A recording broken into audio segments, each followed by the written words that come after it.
Hello, welcome to Rocky Pine Ranch. I'm here with my boy Juan. What's up?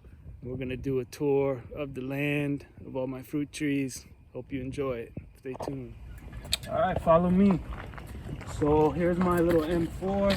Hasn't been named yet. Row M, number 4, but it's supposed to be a real delicious variety of mango.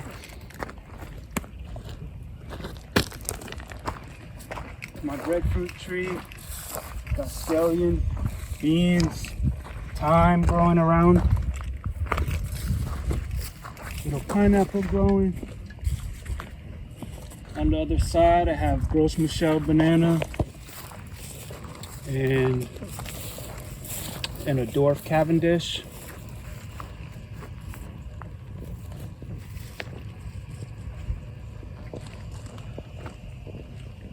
So the idea is that the beans are nitrogen fixers and their roots will go down, grab a lot of that nitrogen and bring it back up to the surface, which will help feed the breadfruit tree.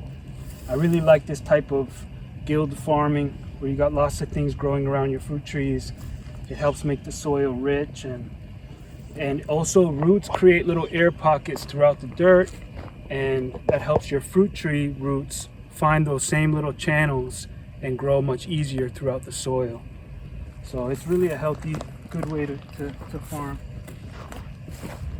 This is a Namor banana, 2 dwarf Cavendish. This is a Shangri-La mulberry. And I mean, these are just beautiful. Look at the leaves, how big they are. It kind of looks like the Pakistan mulberry. And this variety has some of the biggest little berry fruits on them. And I haven't tried it personally. I've tried the Pakistan mulberry. But I bet it's gonna be delicious. I just love mulberries. You can put them in your, eat them straight up as a little snack, put them in your cereal, what have you. They're just delicious little fruits. Oh, I just planted this one. It's a jackfruit tree. The variety is a honey gold. So, and I've never tried jackfruit, but I'll definitely be giving it away to people. And apparently it's got a pretty strong odor to it, so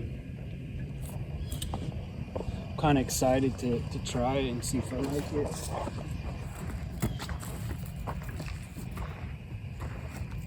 This is a Mexicola.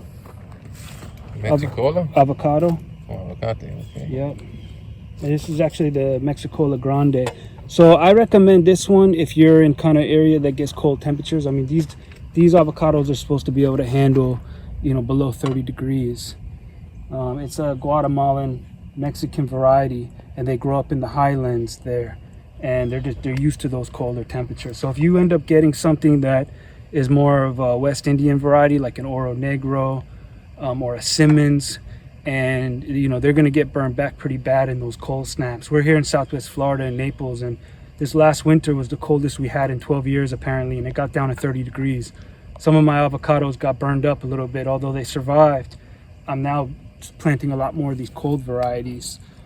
So keep that in mind if you're shopping. Always get a grafted tree. They fruit in 2 to 3 years. Really more like 4 or 5. Some people get lucky and get them a little earlier. But a seed can take up to, they say, 10 years, and you never know how the fruit's gonna taste. This is a little Jamaican strawberry tree. What is this? They call it Jamaican strawberry, but they're like a little red cherry fruit. Apparently they taste like cotton candy. Oh. I have another one over here, and I think it's got a little fruit on it.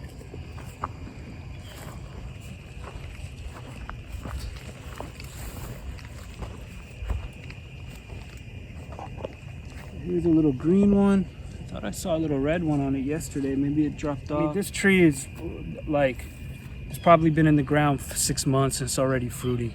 So it's a real good, fast-growing tree that's fun to have once it starts fruiting a lot. When you're walking people around, they can have something to pick and try.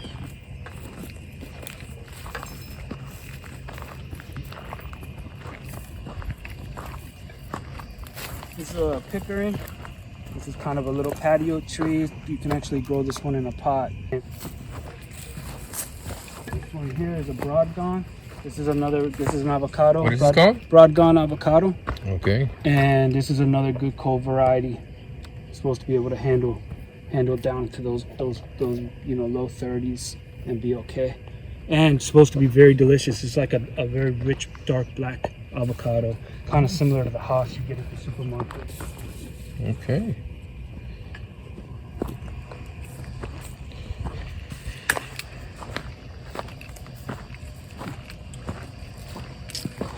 This is my Cari mango. This is a day avocado. This is a mango tree? Yep, that's a mango. Little Cari variety. Some more of your traditional flavored mango.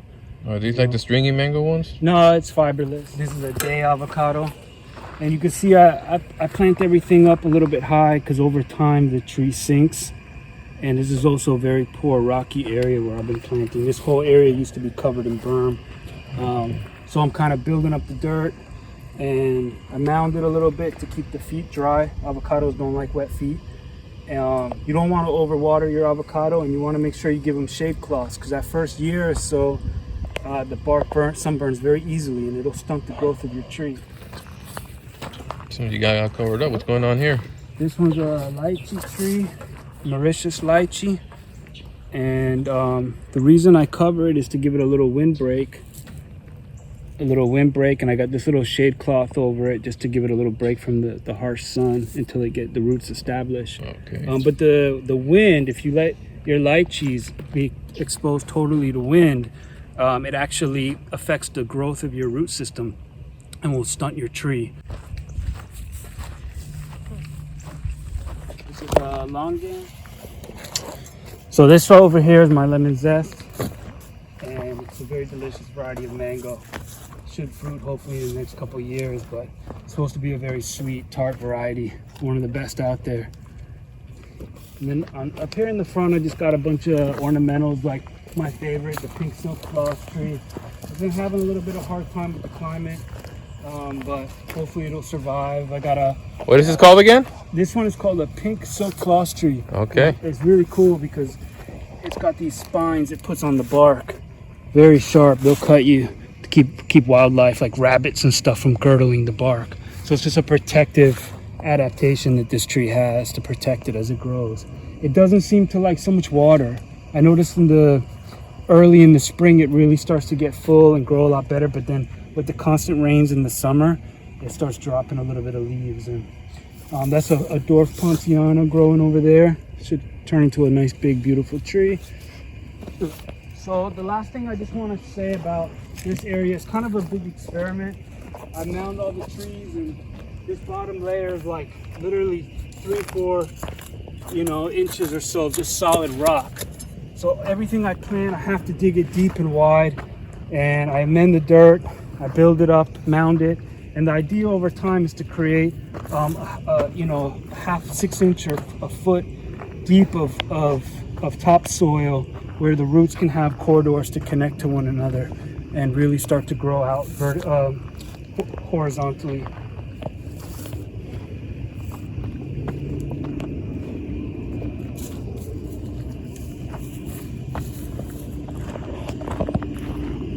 And just got some little coconut trees growing. Coconut trees? Yeah, this is a coconut. I mean, like this one died back in the winter, so the last winter we had really kind of sitting back with the coconuts. This is supposed to be a beautiful, this is called a pink tababua. What's it called? It's called a pink tababua. Okay. And this one is a yellow trumpet. I love this tree. It's very, very interesting the way the bark is. And it's kind of like a soft, corky bark.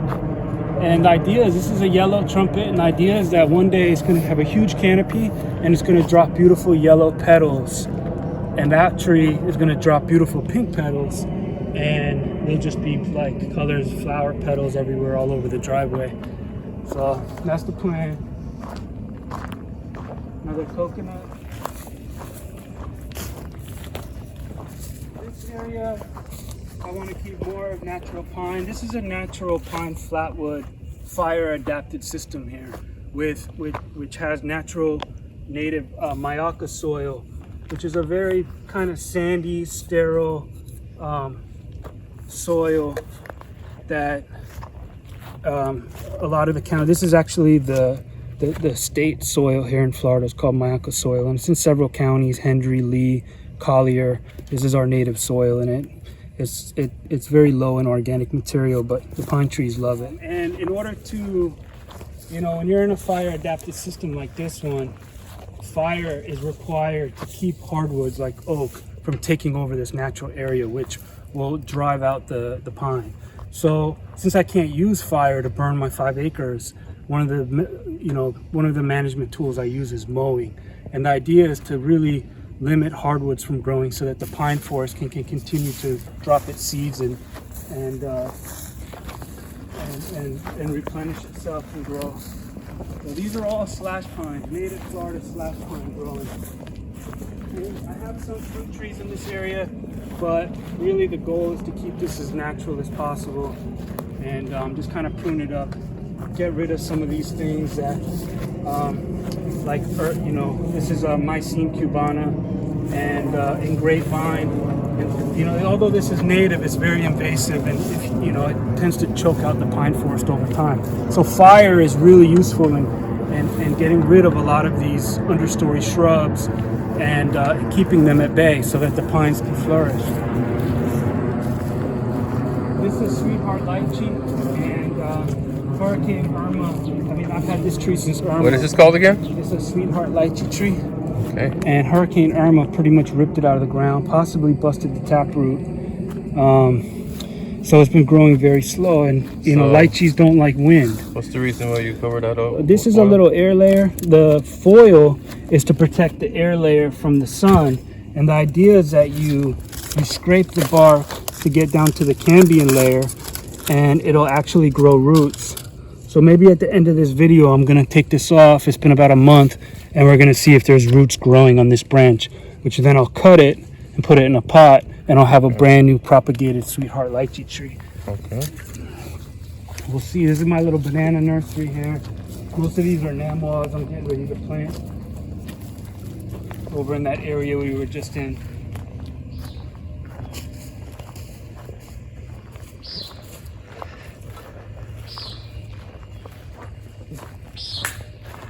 Bored yet, Juan? You having fun? Having fun, man. Having fun. Not bored. Not bored at all. Very cloudy, man. It looks like it's gonna pour any minute. So, this is my Bombay mango. Oh, another mango tree, huh? Yeah, got hurt a little bit in the cold, but it's hanging in there. Hasn't fruited yet, but they're known to be stubborn fruiters. And this is a 4-year-old tree already. So hopefully it'll really start to take off. Wow, 4-year-olds already and still? They're supposed to be vigorous growers, and mine has been a little bit slow. I'm not sure if it's because of that low, low organic material in the soil or what, but it's been soil. It's also planted in a pretty shady area, which may also have inhibited the growth a little bit. Okay. But it's getting there, and it will be a monster one day. And I have full faith that it'll give me fruit. Look at all the new growth here. How beautiful that is. A lot of the critters will enjoy all the fruit here.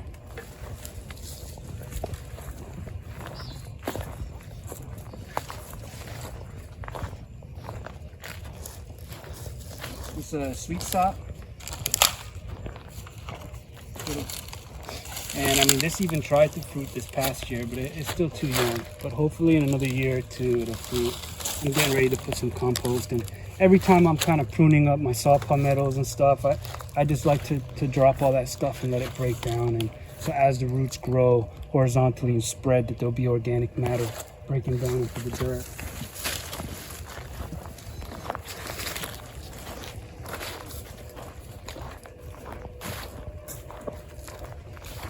These are our native, understory plants. These are saw palmettos.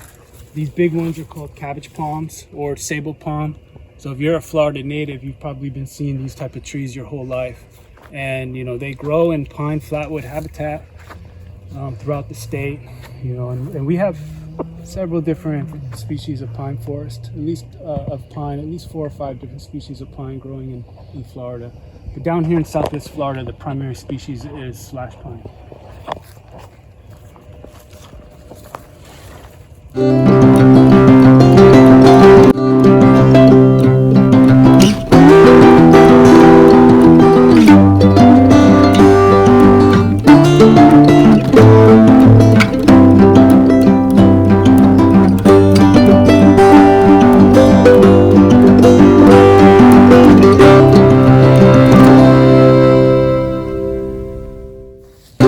So this is also a guinea tree. Here I bought this one. This is an air layered one from a nursery I bought, and it's just growing much better than from the seed. I mean, this was a big tree, and the cold just totally knocked it back.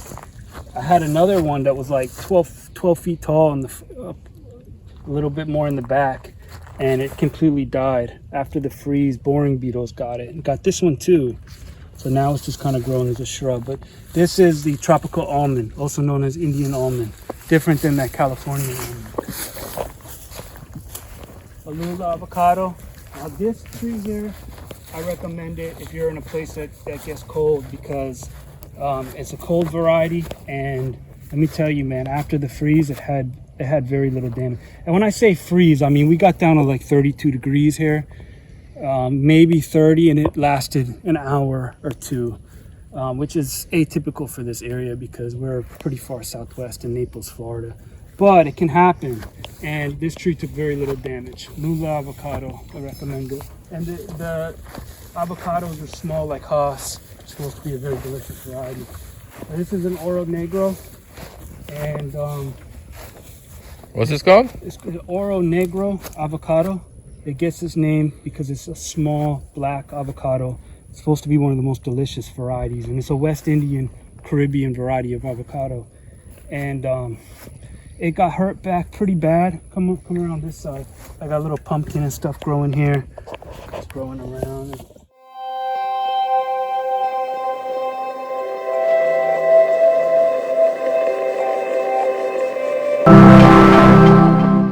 So this tree got infected, died back from the cold, and then what I did is I painted it. You see how that bark is green? Yes. Now this paint here is from IV Organics. Okay. I'm planning on doing a video just talking about the paint, but it's got a lot of benefits. It helps keep boring beetles off of it, which usually attack your tree if your tree is under stress of some kind, but it also protects your tree from the sun and from the winter. It's a really nice organic paint, specifically made for fruit trees, and it's from a company called IV Organics.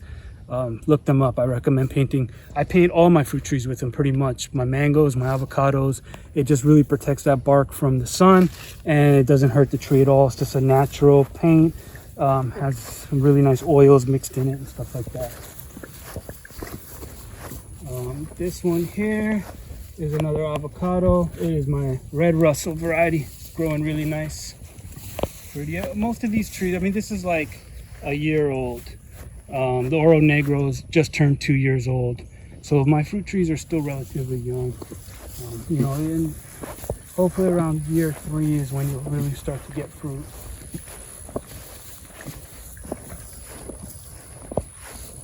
This used to be a Julie mango tree, and then it died back in the cold, and now it's just growing up from the turpentine rootstock. So it's no longer a Julie mango, it's just a common mango. And come around here. The reason I covered this one is because I got a little graft I'm doing. So I just grafted the carry onto this tree. So I'm hoping that the graft takes, but I just did it like a couple weeks ago, so I'm still waiting to see if it pushes out. This is a Malika mango. Malika mango? Malika, very good. I just tried it for the first time. It blew my mind. It was delicious. My cousin brought one for me, and it's like a mix between sweet and tart. I mean, it was super delicious. But you have to know when to pick the fruit on this tree. It's hard to know to pick the fruit at the right time on the Malika. Spanish plum, and they give a real delicious little plum. People from Jamaica and the Caribbean, they know it well. It's a deciduous tree, meaning it drops all its leaves in the winter time, but it's fast growing, and I mean, it'll start fruiting within the first year. So this is a larger plum variety, and then this Spanish plum right here is a smaller plum.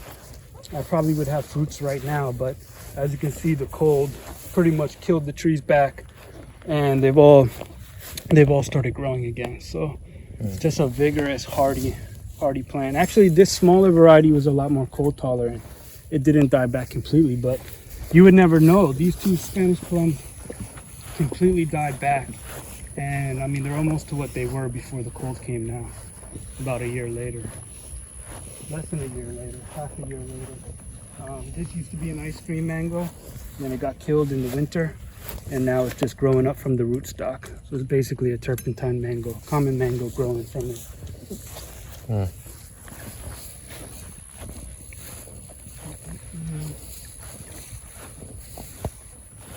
This is Suriname cherry. A lot of people know it from Miami because everybody hedges with Suriname cherry in Miami. You'll see them as hedges, and they put out these little tiny red cherries. Some people don't like them, but I find them extremely delicious. I love them. I like them more than the Barbados cherry. So, and this tree here is already giving me a ton of fruit. Let's pick these lime. So this is Mayer's lemon,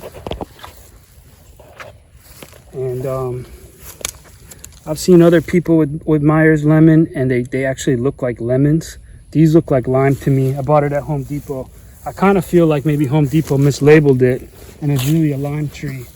But anyway, they labeled it as Myers lemon.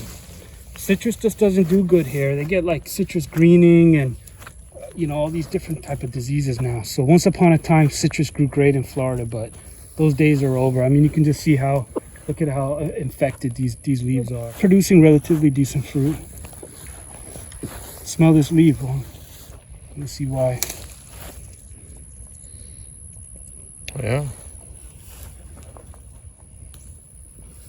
Yeah, smells like citrus. Smells good, right? yeah.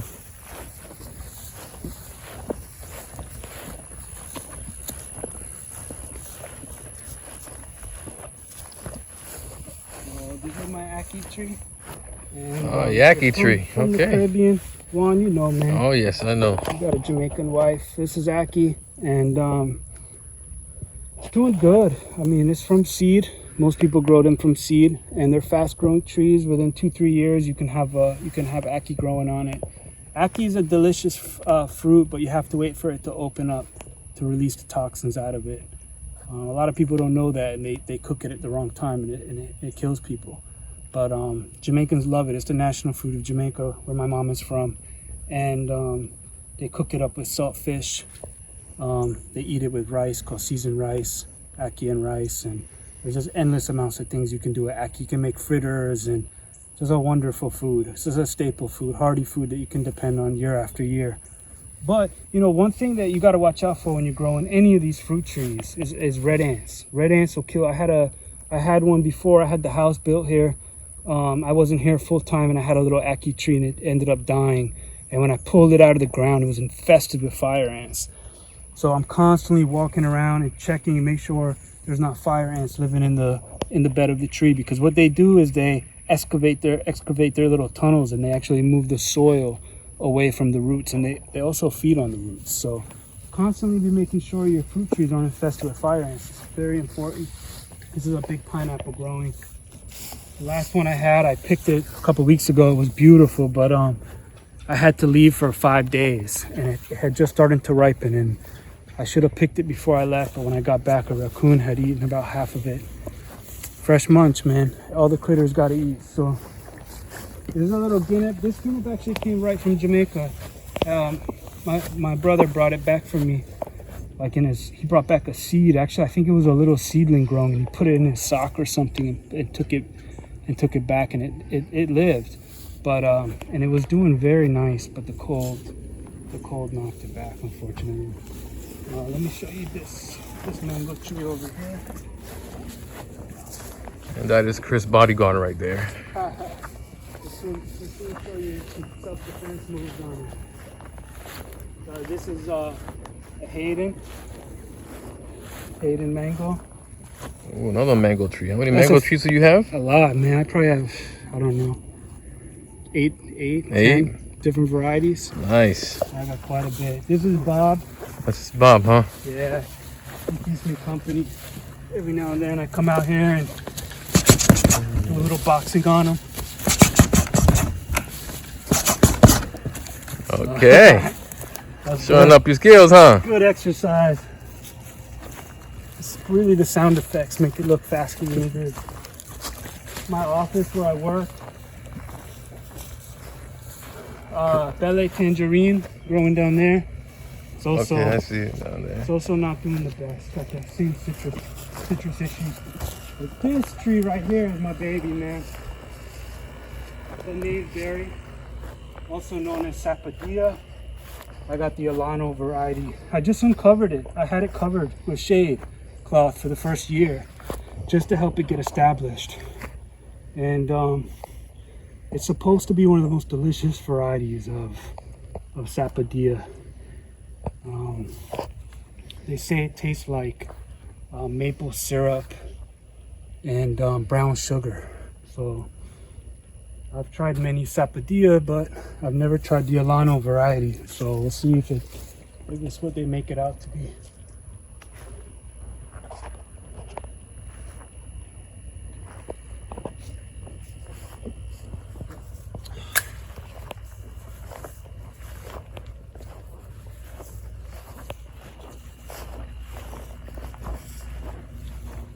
This is another one of my prized specimens, the breadfruit tree.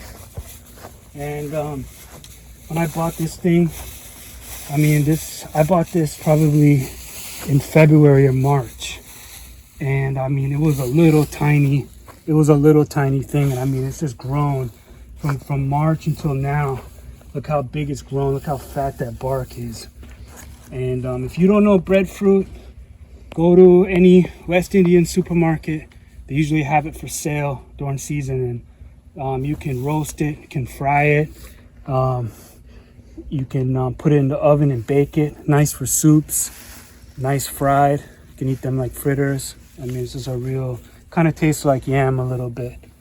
Very nice fruit. This is Chiquita, also known as brand name. What is this then? Huh? What is this called? Chiquita banana. Okay. You know, one of the things I'm always doing is just chop and drop, like so, just to keep constantly having all this natural organic vegetation breaking down into the soil.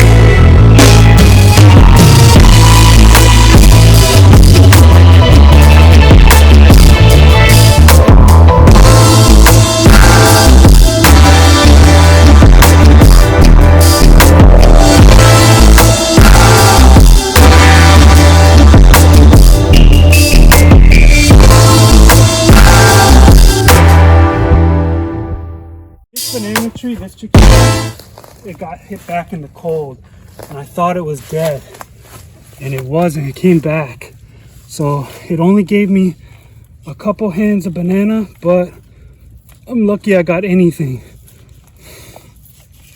I covered them because I've been so worried about the raccoons and squirrels, but not that this is going to help it much, but better than nothing. I cut off the flower already, and I had a few small hands that I cut off that probably weren't going to grow into anything. I think actually I'm going to cut them now, but they really need another week or so. So to know when bananas are ready, these things on the end have to be able to flake off very easily, and the banana has to swell and round off. That's how you know when your hand is ready. And so these are a little smaller than I would have got if this tree never got hit back in the cold. And they might even be ready now. I'm just going to cut them. So, Chiquita. And then one of the awesome things about banana trees is that after you cut off a banana, the shrub, because it's not an actual tree, this shrub dies.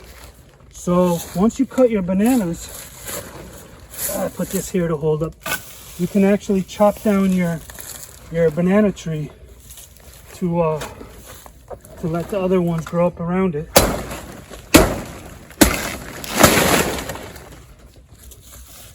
And this I'll chop up and sharpen my cutlass a little bit. But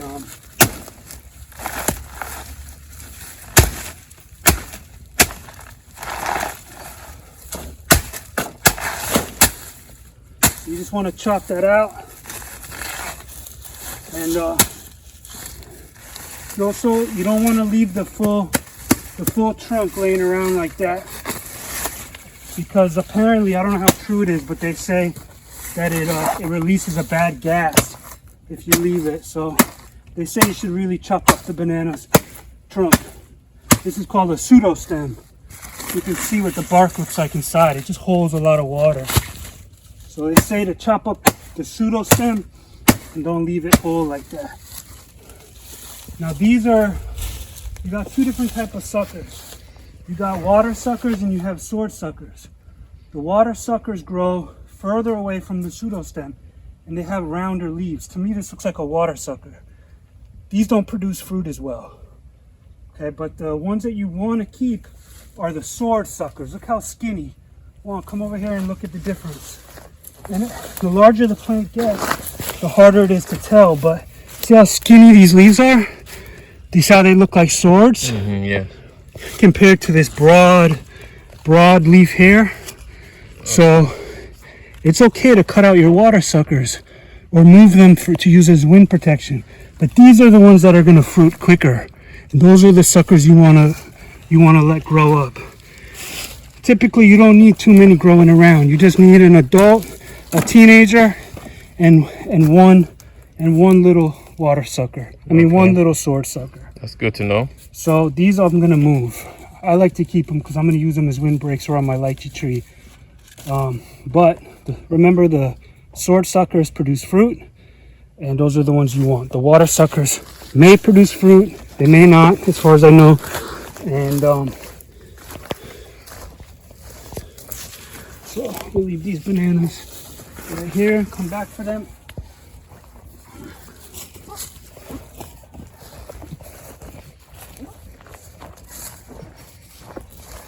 And last but not least, my little Simmons avocado. So this is another West Indian variety of avocado, and Now, what is this called again? a Simmons avocado, and it died back quite a bit in the cold. So hopefully it'll get big. But this is one of the most delicious avocados I've ever had. It's extremely buttery and rich. That's the tour. I hope you guys enjoyed it, and I'll keep you guys updated. Thanks for watching. Oh, if you like my content, subscribe to Fresh Munch Garden Channel. Take care.